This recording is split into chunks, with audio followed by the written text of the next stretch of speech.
Somewhere in the hills of southeastern Turkey, buried under 20 feet of earth, lies a structure that should not exist. A site older than Egypt, older than the wheel, older than writing, cities, pottery, agriculture, older than everything we've ever used to define civilization. Göbekli Tepe, a temple built by prehistoric humans who, according to every history book, weren't supposed to know how to build anything. And yet they carved 10-ton pillars, arranged them in perfect circles, decorated them with symbols we still can't read, and then, just when the work was done, they buried the entire thing on purpose. Why? Who built it? What knowledge did they have? And what forced them to erase their own creation from history? Tonight we investigate the most impossible archaeological site in the world, a discovery that threatens to rewrite human history from the ground up.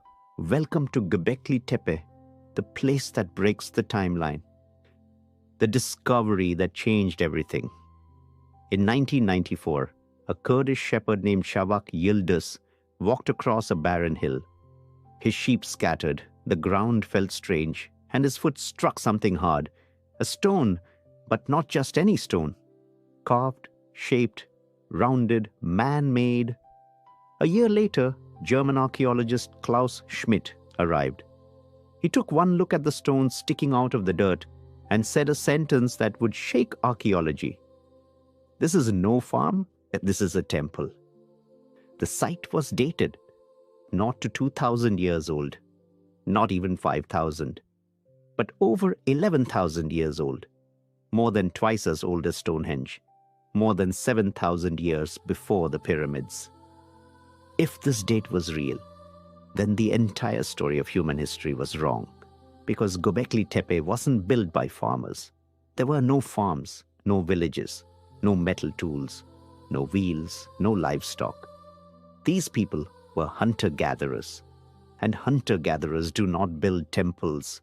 They don't organize labor. They don't carve megaliths. They don't plan architectural complexes. They weren't supposed to be capable of any of it. And yet, here it was, massive stones, engineered enclosures, symbol literacy, art, religion, astronomy. Göbekli Tepe didn't just rewrite the timeline, it shattered it. Chapter 1, the site that defies logic. Archaeologists uncovered more than pillars. They uncovered design. Enclosure D, the heart of the mystery. At the center of Göbekli Tepe is a circle of T-shaped pillars, some weighing between 10 and 20 tons. Two giant central pillars dominate the middle, like guardians or gods. These aren't random stones. They're carved in 3D relief. Foxes, snakes, vultures, boars, lions, scorpions, each symbol precise, intentional, repeated. The pillars are arranged in perfect geometry. And remember, this is before math, before engineering, before cities. How do nomads move 20-ton stones? You need manpower, leadership, planning, logistics, coordinated labor, food surplus. But in 9,600 BCE, humans were still roaming in small groups of 20 to 50 people. To move a stone this size, you'd need hundreds. So where did they come from? How did they organize? Who convinced them to build something like this? Nothing about this site fits the story we've been told about human progress. Chapter 2, the impossible carvings.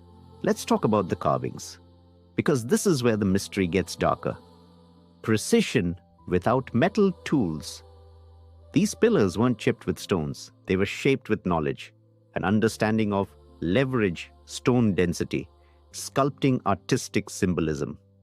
The carvings are 3D reliefs, not scratches. Some show animals in motion. Others show abstract symbols repeated across multiple enclosures, suggesting an early form of writing or a communication. The vulture stone 1 carving stands out. A vulture holding what looks like a decapitated human. Below it, a scorpion. Next to it, celestial symbols that some researchers believe represent a specific arrangement of stars around 10,950 BCE, matching a known cosmic event.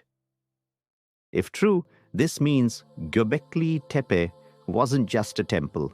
It was an observatory, a cosmic message, a record of something catastrophic. And here's the unsettling part. The symbols look consistent, intentional, and widespread, meaning they weren't random drawings, they were knowledge. But from who? And passed down from where? Chapter 3, The Burial. Everything we've discussed is already unbelievable, but the most shocking detail is this. Göbekli Tepe wasn't destroyed by natural disaster. It wasn't abandoned. It wasn't taken over. It was buried deliberately, carefully, systematically. Tons of dirt were brought in to cover it, not collapse it. It was entombed like a secret. Ask any archaeologist. You don't bury something unless you fear it, or you're protecting it, or you're hiding it from whoever comes next. Why would a prehistoric people go through the effort of burying the largest sacred site on Earth? Were they protecting something, hiding something, or running from something? And what happened to the people who built it? They vanish from the archaeological record almost instantly. This is where the investigation turns from strange to haunting. Chapter 4, The End of the Ice Age. To understand Göbekli Tepe, you need to understand the world it was born into. Roughly 12,000 years ago, Earth was in chaos. The Ice Age, a world of glaciers, mammoths, and human tribes, was ending. Temperatures rose so fast that entire ecosystems disappeared within a generation. Sea levels rose by 120 meters, drowning coastlines and any settlements that once existed. But then, something stranger happened, a sudden freeze. As if someone had flipped a global switch, the planet plunged back into near-glacial conditions for another 1,000 years. The Younger Dryas humanity was caught between fire and ice. Mass extinctions happened, food sources vanished, tribes scattered. The world felt apocalyptic, and then as suddenly as it began, the freeze ended. Temperatures shot upward again. Megafauna died off, and human societies were forced to reinvent themselves in real time. This wasn't a stable era. This was a survival simulation. So here's the question. How does a world of starving hunter-gatherers suddenly find the time, resources, and knowledge to build Göbekli Tepe? According to the standard model of history, they shouldn't, they couldn't, they didn't, and yet they did. Which means either our timeline is wrong or someone had knowledge left over from a world before the chaos. This is where the investigation shifts from archaeology to memory, because Göbekli Tepe wasn't just built.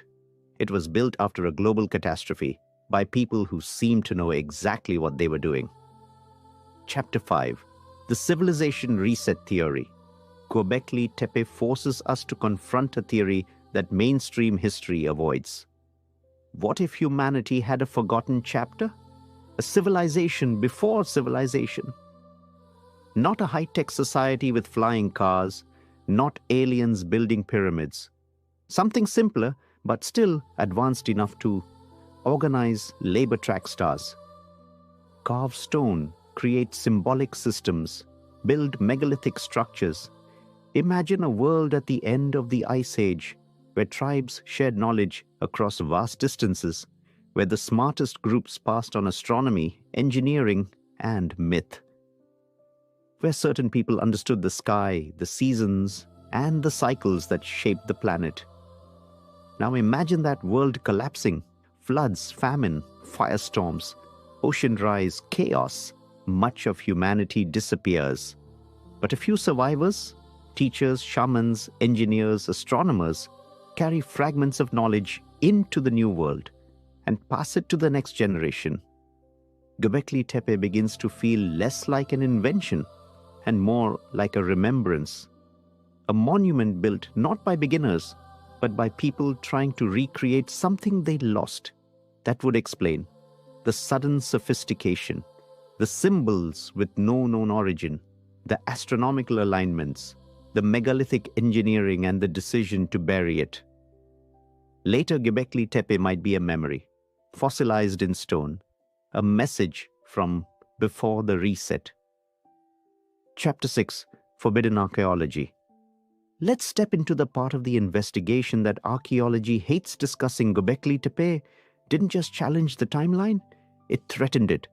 Because once you accept Göbekli Tepe is real, you have to accept that the first temple came before the first farm, religion came before civilization, engineering came before agriculture. Abstract thinking existed long before recorded society. This flips everything upside down. So what happened? Denial. For years, institutions dismissed the site. Funding was limited. Excavation was slow. The implications were ignored. Some archaeologists even suggested it was a ritual gathering site for simple hunters, ignoring the scale, geometry, engineering, and complexity. It wasn't until the 2010s, when satellite imagery and newer dating techniques confirmed the impossibility, that Göbekli Tepe finally broke through. But even today, academia tiptoes around it. Why? Because the site suggests human beings were capable of far more, far earlier than anyone believed, which means every textbook, every assumption, every neat story we tell about progress falls apart. Göbekli Tepe isn't just a site, it's an embarrassment to the official timeline. It raises questions no institution wants to answer. And the deeper you dig, the more uncomfortable it gets. Because Göbekli Tepe wasn't the only site, only the first one we unearthed. There are others still buried. Chapter 7: Uncomfortable Theories.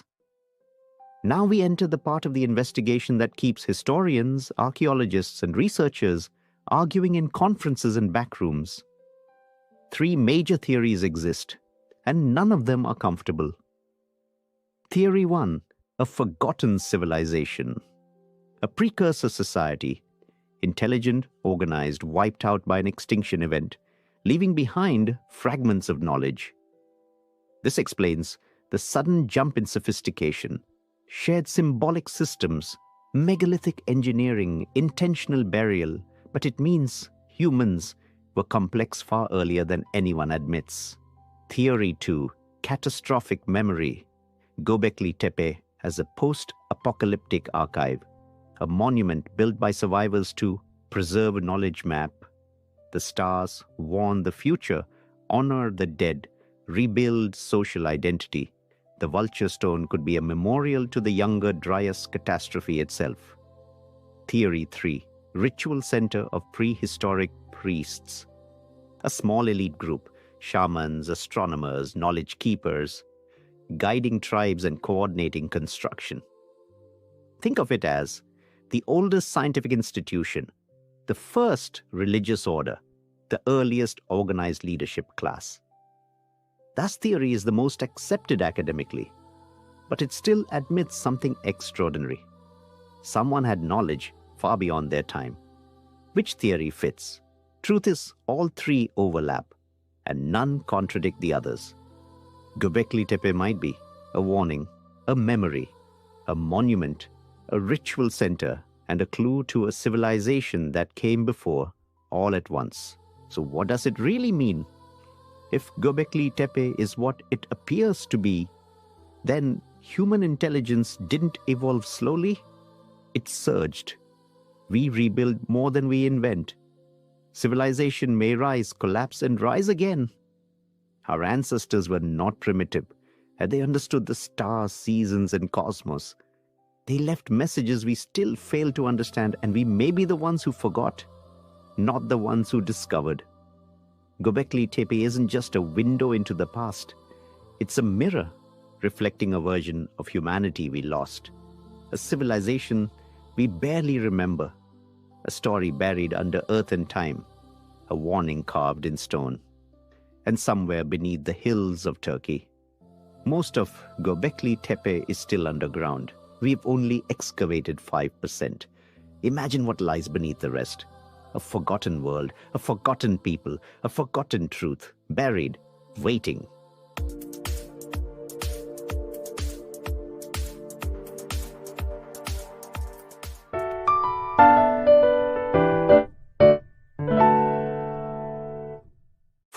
almost all of human existence, the world looked simple. Tiny groups of 50 or fewer. No kings, no walls, no writing.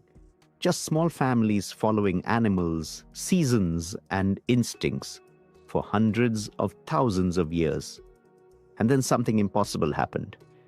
Almost overnight, humanity went from wandering bands to cities, real cities, with thousands of people, massive buildings, organized religion, governments, taxes, writing, trade, laws, planning, power. A transformation so sudden, so dramatic, that archaeologists still struggle to understand it. How did we go from nomads to Uruk, Harappa, Memphis, Karal, and other ancient urban giants? What changed? Why did it happen when it did? And why in multiple places at the same time? This is the story of the first cities on Earth and how civilization actually began. Section 1. The world before cities. Before the first cities, human life moved with nature. People lived in small mobile groups with no permanent leaders, no massive structures, no long-term settlements. Everything was about survival, not growth. And here's the thing, this system worked flawlessly for 95% of human history. So again, why change something that already worked? The real answer begins in the sky, with the end of the Ice Age. Section 2. The Great Environmental Shift. Around 11,700 years ago, Earth entered a warm, stable climate phase called the Holocene. Suddenly, rains became predictable, seasons stabilized, rivers settled into steady courses, plants grew reliably. This stability didn't just make life easier, it changed the entire human story.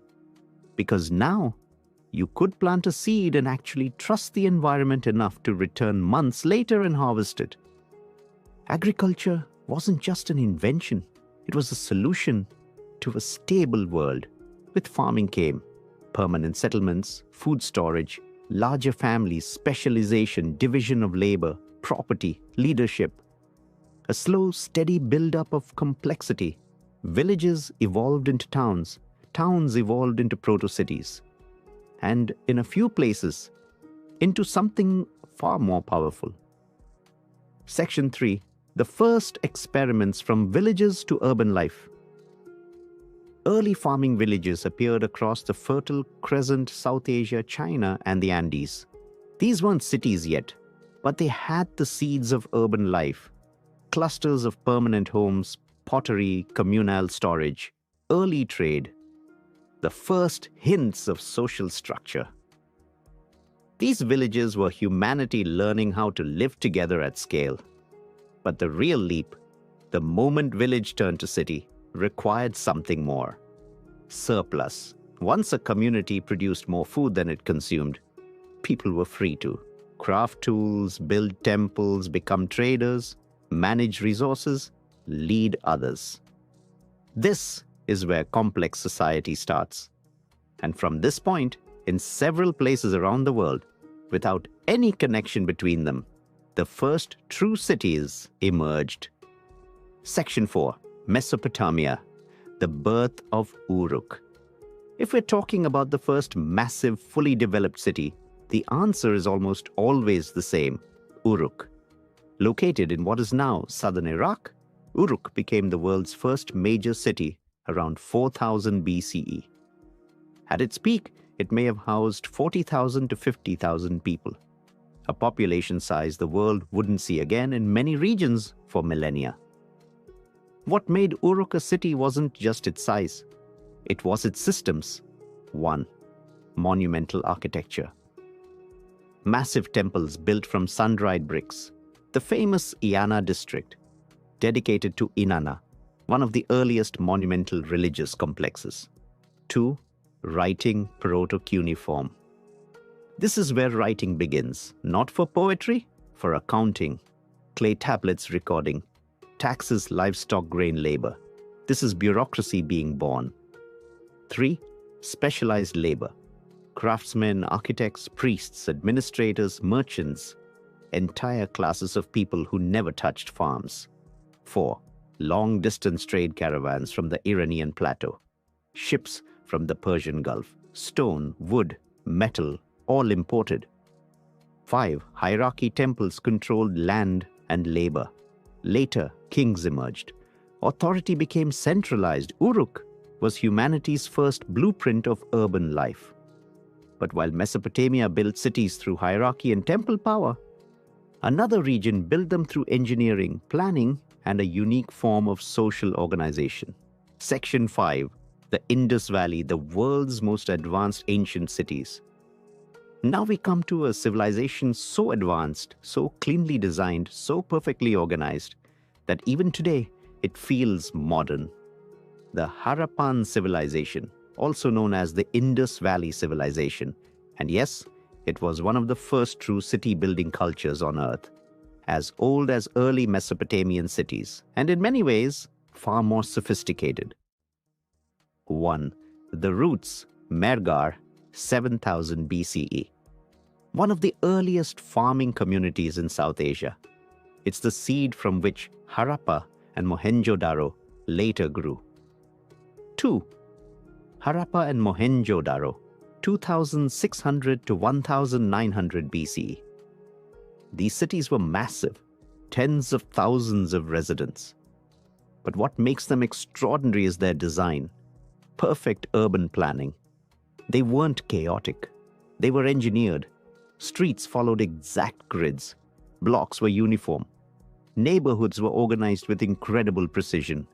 Advanced drainage systems. This is where the Indus Valley blows everyone else away.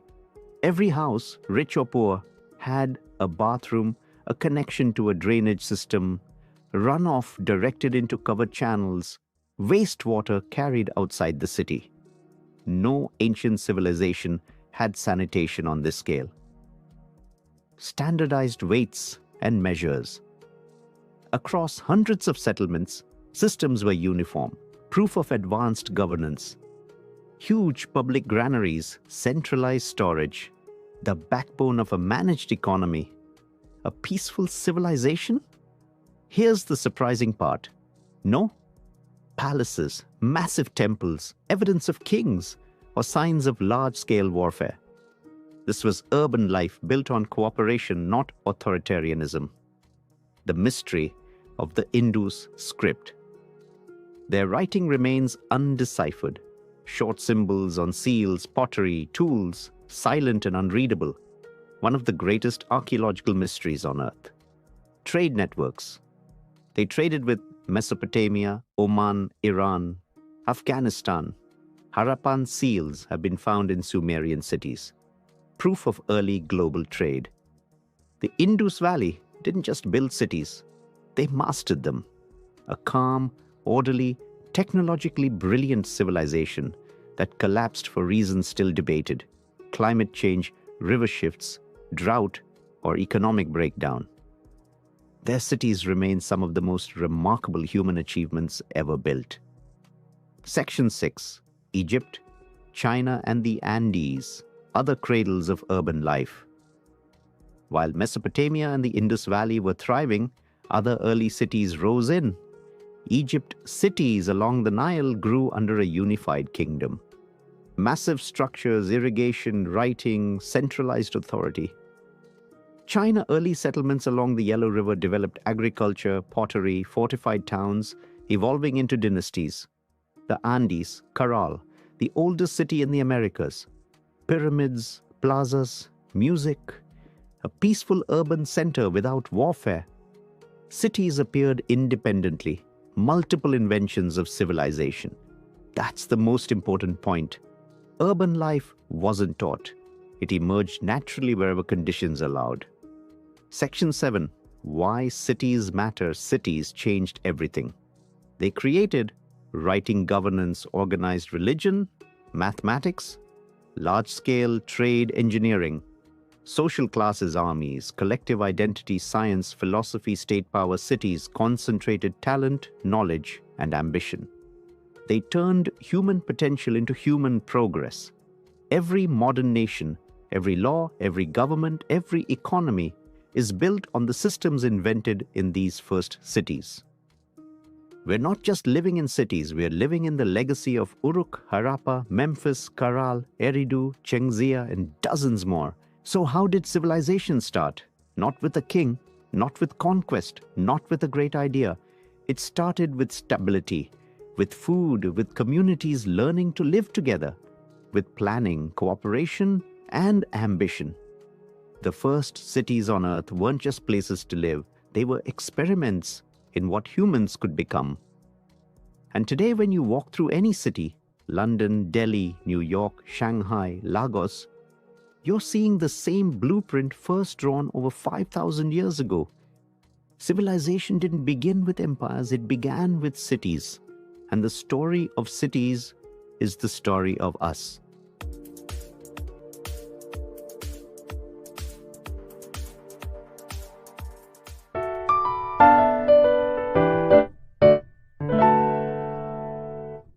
In a small library in Yale University, locked away in a glass case, there lies a book that has defied every codebreaker, historian, and computer on Earth. Over 600 years old, 240 pages long, filled with hand-drawn plants that don't exist, stars that don't match our sky, and naked women floating through strange green pools. No one knows who wrote it. No one knows why. And no one, not even AI, can read a single word. This is the story of the Voynich manuscript, the book that shouldn't exist, but does. Chapter 1, A Book from Nowhere. It begins in 1912, when a Polish bookseller named Wilfrid Voynich walks into an Italian monastery and buys a chest of rare manuscripts. Among them, one book stands out. Parchment pages, written in an elegant but completely unknown script. Drawings of flowers that resemble nothing on Earth. Charts that look like a cross between astrology and chemistry.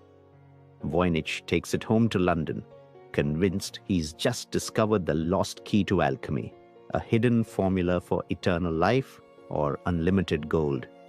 But when scholars see it, they realize they're staring at something far stranger.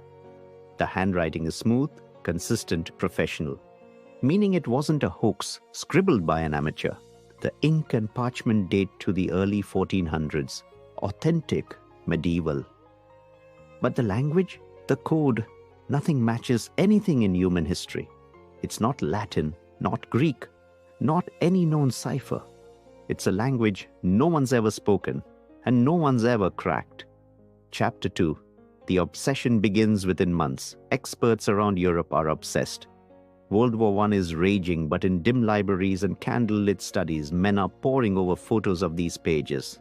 Linguists, cryptographers, even code breakers from MI5, all trying to read what looks like sentences, paragraphs, punctuation. It behaves like a real language. It follows mathematical patterns of grammar, but no one knows what it says. Then the first theories appear. Some say it's a lost alchemical text, a guide to transforming matter. Others think it's a medical manual for women, explaining the mysterious bath scenes and herbal drawings. But others whisper something darker, that the book wasn't meant to be read at all, that it's encrypted knowledge, deliberately sealed for those who know the key. Chapter 3, Theories, Lies, and Ghosts. By the 1920s, Voynich is dead, still believing he'd found a work by Roger Bacon, the 13th century scientist who experimented with optics, astronomy, and early chemistry. But no one can prove it.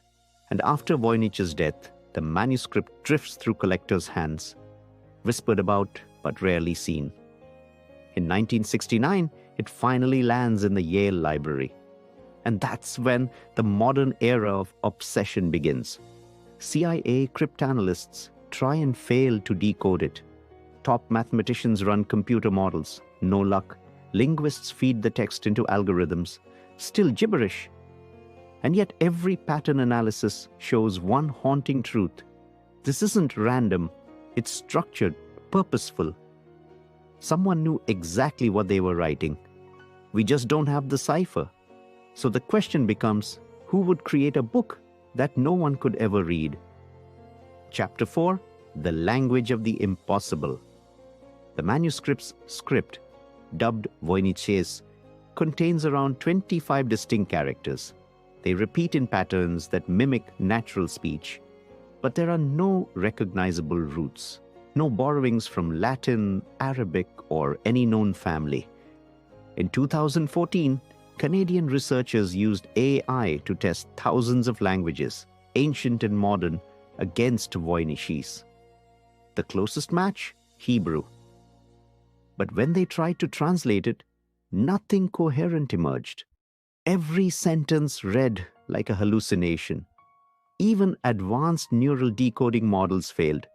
The text behaves like a real language, but one that has never existed on this planet. Chapter 5. The Unwritten History. Now imagine this. It's the early 1400s. Europe is burning with superstition, religion, and fear. Knowledge can kill you. Alchemy is heresy. Astronomy is witchcraft. If you discovered something revolutionary, a scientific method, a secret formula, a way to see the universe, you'd have to hide it. Maybe the Voynich manuscript was that, a vault of forbidden knowledge encrypted by a group who feared the church's wrath, a secret society of scholars preserving ancient science in a code only they could read. Others go further, that it's not hiding knowledge. It is knowledge, a manual for communication beyond human comprehension, a message we simply weren't built to understand. Chapter 6. The Hoax Theory. Of course, skeptics exist. Some call it the most elaborate hoax in history. They argue someone in the 15th century, maybe a bored monk or a clever forger, invented it to impress patrons or make money. But that theory falls apart quickly. Why spend years crafting a fake language that follows linguistic rules no one could even test at the time? Why fill hundreds of pages with detailed illustrations that repeat botanical structures and astronomical logic with precision? If it's a hoax, it's a perfect one. Executed centuries before perfect was possible. Chapter 7. The Shadows Behind the Pages. There's another layer that few talk about. Who owned the manuscript before Voynich? Its earliest known owner was Georg Baresch, a 17th century alchemist in Prague. After him, it passed to Johannes Marci, a physician who sent it to a Jesuit scholar, asking him to decode it. That Jesuit, Athanasius Kircher, was rumored to dabble in mysticism. He collected books on angelic languages, occult symbols, and early cryptography. Some say Kircher kept the book hidden for a reason, that he recognized the symbols, not as code, but as ritual, and that he warned his order not to open its meaning. The Vatican's archives mention a book of unnatural signs confiscated during the same period, but never described. Coincidence or another cover-up? Chapter 8. The Digital Age. Fast forward to today. High-resolution scans of every page are available online. Thousands of amateur code breakers, scientists, and linguists have tried their hand. Still nothing. Every few years, someone claims they've solved it. It's a lost Romance language, or it's a cipher for a medical text. Within weeks, other experts dismantle the claims. The patterns, the word frequencies, the illustrations, they simply don't match any known system of meaning. Even the plant drawings resist logic. Botanists have tried to match the shapes to real species. Some resemble herbs, others are hybrids that could never exist. It's as if the book describes a world that isn't ours. Chapter 9. The Forbidden Possibilities. That's where the speculative theories take over. Some say the book came from an unknown civilization, maybe survivors of Atlantis, encoding their knowledge before vanishing. Others believe it's a channeled work, something dictated, not written by a human hand. A few go even further. That the manuscript is a message, not from the past, but from somewhere else entirely. And while those theories sound absurd, one fact remains. No one, not a single human, has been able to prove otherwise. Chapter 10, The Paradox of Meaning. Maybe that's the real trick. Maybe the Voynich manuscript wasn't written to be read. It was written to remind us how much we don't know. It mirrors our obsession with decoding the universe, our desperate need to turn chaos into order. Every generation tries to solve it, and every generation fails, yet refuses to stop trying. That's the genius of it. A 600-year-old puzzle that exposes the limits of human understanding. Because what if the book's purpose wasn't to reveal knowledge, but to test who's willing to seek it somewhere, deep inside Yale's vault? That book still sits. The ink has faded, the pages are fragile, but the mystery still alive. Every few years, a new researcher requests access. Every time, they leave empty-handed. And maybe that's the point. Maybe the Voynich manuscript isn't waiting to be decoded. Maybe it's waiting for someone who already understands it. Until then, the book remains what it's always been. A mirror reflecting the most dangerous question in human history. What if the truth was never meant for us? This is Headline Circus, where history hides its secrets and we dig them back up. If this story pulled you in, share it and subscribe. Because the past isn't dead. It's just waiting to be read.